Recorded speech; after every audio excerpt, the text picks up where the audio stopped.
everything goes according to plan. That's not how this business works, I know, Angela. it never does. What I need from you now, though, look at this Corvette. This guy's trying to get 80. We're a little ways away from 80. There is absolutely zero chance this car is worth $80K or anywhere near it. Let's see. Hold on. He did send me a screenshot. What the heck was this? This is a Toyota dealership. What? Yeah. He's torn between the CLE53 and ours. I don't think a Toyota dealership has a CLE53, but he should sell this to them immediately. This number is off the reservation. What does that mean? Out of the way?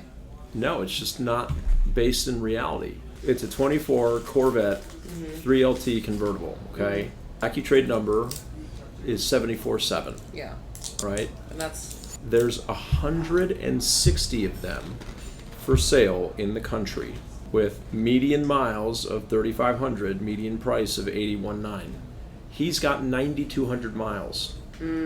Generally speaking, these are readily available for about 82 grand with less than half the miles. Yeah. So are we sure it has the Z51 performance package? I looked at it yesterday, but yes, I That obviously adds some value, but how am I going to sell a car with 9,200 miles? For Significantly yeah. above. All right, so it does have the Z51 performance package. That helps, but still, there are no shortage of these. There's a lot of Corvettes out there, and I'm pretty sure they're discounting on them pretty healthy right now. I have AccuTrade team take a look at it. Okay. This guy's like, he's like, make a decision between theirs and ours. Theirs is actually the perfect car. But he knows that they load all their cars with extra stuff. I know who it is. But he says it's way more expensive down there than we are. But they have... A lot of people are not discounting these CLEs, by the way. At all? We did a dealer trade for one for Don yesterday from a dealer, I won't name who. They say have sold every one of them at MSRP. Really? Huh. I mean, I'm not surprised. Most dealers have one or two. Wow. They are red hot. We're spoiled because we have so many. We have so many, yeah. Right? I mean, these are probably no to minimum discount cars most places, and if you are a dealership that's preloading them with stuff, it gets expensive in a hurry. That's what he said. He's like, you guys are definitely easier to work with, get things done. So basically Barry had it sold, just called him and was like, hey, they switched cars. This one's back available. He may possibly take our black one with the forged gray wheels if we can put all this together. Is this the 96 car? Yeah. They have one down there that's 99, that's Moonlight White, that he really wants, but he may take ours.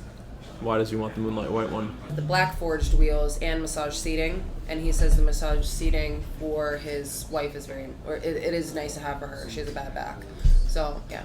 I asked him, I said, did you already inquire on that car? Because otherwise, I could try to trade for it. He's like, yeah, we need to look at I don't want to do that. Okay.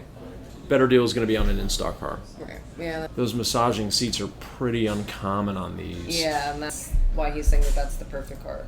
Not necessarily a deal breaker, but if I'm already spending that kind of money, I really would want. The only reason I asked is that I have a really nice white on red that has the wheels that he wants. It's a 26 and it's at the port. Okay. Since he buys his cars, getting a model year newer have some value. I don't want to confuse the situation and muddy the waters here, but it is just something to consider. Doesn't have the multi-contours, but it's a very nice car. It's a Performance Studio, Dynamic Plus, Pinnacle Trim, Night Package Plus. Is going to be a hot car. I present it to him. He's looking for an answer on this trade, anyway, because he wants to... Yeah, I did. I have them looking at it now. Okay.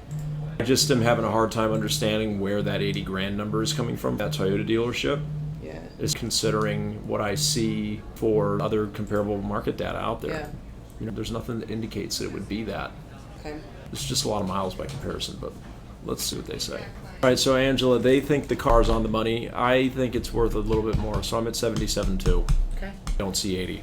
That's fine. If we pay 80 for this car, I feel like we're going to just be totally hosed in it. I'll just swing it with the tax credit. This is a great example of when you have a situation where you can just tell somebody, look, you're going to be able to find more for your trade elsewhere. There's no doubt about it. Right. Look at the totality of the deal. Yeah. How the numbers on the car you're buying and the trade, and how easy is it going to be? Because if you're getting more for your trade somewhere else, but they're going to charge you MSRP and preload the car with a bunch of stuff. Exactly. At the end of the day, right, you come out worse. Now, you could also sell this to that Toyota dealership, but at this point, on a $77,200 trade number, He's got a $5,800 tax credit here, so there's no reason to sell it to the Toyota dealership. All right. I don't know. Look, I mean, make it easy for you. That's all we can guarantee you. He's already said that we're much easier to work with, so hopefully that's enough. So. Okay. All right, cool.